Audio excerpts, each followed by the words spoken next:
درود و سلام کے فضائل پر مبنی مشہور و معروف کتاب آب کوثر، اس میں مقاصد السالکین کے حوالے سے ایک حدیث پاک بیان کی گئی ہے کہ نبی پاک صلی اللہ تعالی علیہ وآلہ وسلم ایک مرتبہ صحابہ کرام علیہم رضوان کے ہمراہ جہاد کے لیے تشریف لے گئے۔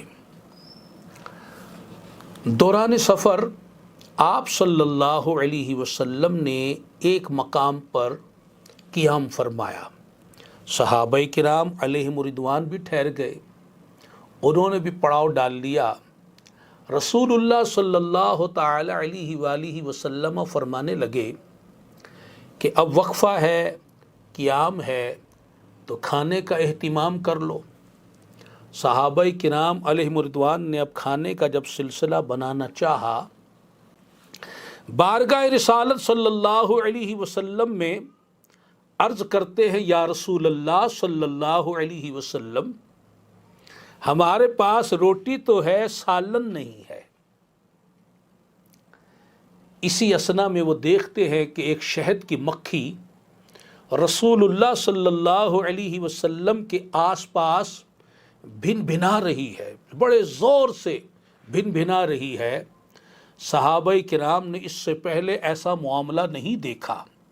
عرض کی، یا رسول اللہ صلی اللہ علیہ وسلم، یہ مکھی کیوں شور مچا رہی ہے؟ آپ صلی اللہ علیہ وسلم فرمانے لگے کہ یہ تمہاری اس حالت کو دیکھ کر بے قرار ہے کہ صحابہ کے پاس جو ہے، آپ کے پاس جو ہے سالن نہیں ہے۔ یہ مجھ سے عرض کر رہی ہے کہ یا رسول اللہ صلی اللہ علیہ وسلم، قریب ہی ایک غار میں ہمارا چھتا ہے، ہم تو لے کر آ نہیں سکتی، آپ کسی کو بھیجئے اور وہ شہد وہاں سے منگوا لیجئے اور صحابہ کرام کو عطا فرما دیجئے تاکہ یہ اس سے کھانا تناول فرما لیں۔ رسول اللہ صلی اللہ علیہ وسلم نے سیدنا حضرت علی المرتضیٰ کرم اللہ تعالی وجہ الکریم کو حکم فرمایا۔ اب مکھی بھی چل رہی ہے اور ساتھ ساتھ مولا کائنات مولا علی کرم اللہ تعالی وجہ الکریم بھی تشریف لے جا رہے ہیں۔ مکھی غار میں لے گئی، چھتا توڑا گیا، شہد لے لیا گیا۔ اس شہد کو لے کر آپ واپس قافلے میں تشریف لے آئے اور رسول اللہ صلی اللہ علیہ وسلم کے فرمانے پر صحابہ کرام علیہم رضوان نے اس روز وہ روٹی جو تھی شہد کے ساتھ کھائی، تناول فرمائی۔ وہ مکھی دوبارہ حاضر ہو گئی اور پھر بھن بھنا رہی ہے۔ صحابہ کرام علیہم رضوان نے عرض کی، یا رسول اللہ صلی اللہ علیہ وسلم، اب یہ مکھی کیا کہہ رہی ہے؟ آپ صلی اللہ علیہ وسلم نے ارشاد فرمایا کہ میں نے اس سے ایک سوال کیا، یہ اس کا جواب دے رہی ہے۔ عرض کی، حضور سوال کیا تھا، جواب کیا ہے؟ آپ صلی اللہ علیہ وآلہ وسلم نے فرمایا کہ میں نے اس سے پوچھا کہ تم شہد کیسے بناتی ہو؟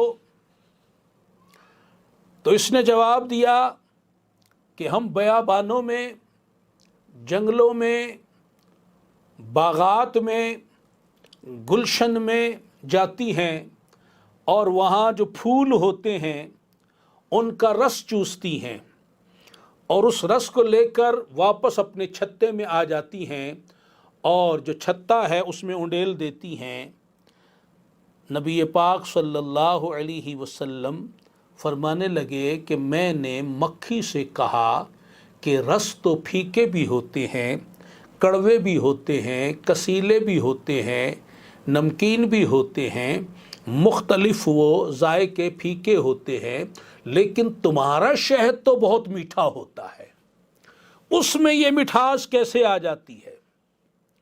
تو مکھی نے جواب دیا کہ یا رسول اللہ صلی اللہ تعالی علیہ وآلہ وسلم، جب ہم رس کو چوسنے کے لیے گلشن میں باغات میں جاتی ہیں تو چھتے میں پیچھے ہمارا امیر رہتا ہے اور وہ آپ صلی اللہ علیہ وسلم پر مسلسل درود پاک بھیجتا رہتا ہے، اور ہم بھی جو جاتی ہیں آتی ہیں آپ پر درود پاک پڑھتی رہتی ہے، اور جب واپس چھتے میں آتی ہیں ہمارا امیر بھی آپ پر درود و سلام بھیج رہا ہوتا ہے اور ہم بھی آپ پر درود پاک بھیجتی ہیں۔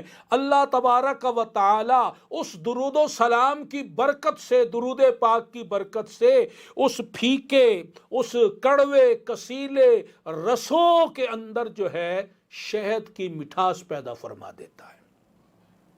سبحان اللہ سبحان اللہ سبحان اللہ۔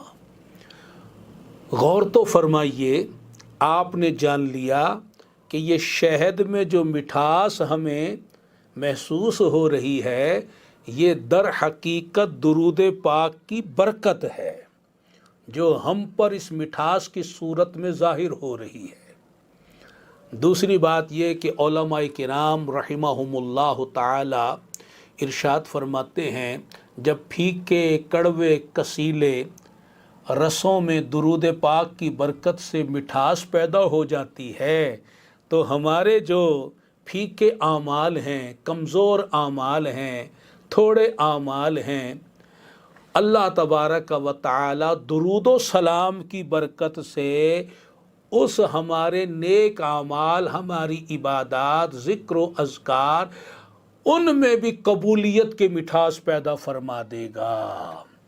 لہٰذا جب بھی نیک کام کرو تو درود پاک پڑھا کرو، جیسا کہ آپ پہلے حدیث پاک سن چکے ہیں کہ سیدنا عمر فاروق رضی اللہ تعالی عنہ نے ارشاد فرمایا کہ جس دعا میں درود پاک نہیں ہوتا وہ دعا زمین و آسمان کے درمیان معلق کر دی جاتی ہے، لٹکا دی جاتی ہے، وہ اوپر نہیں جاتی۔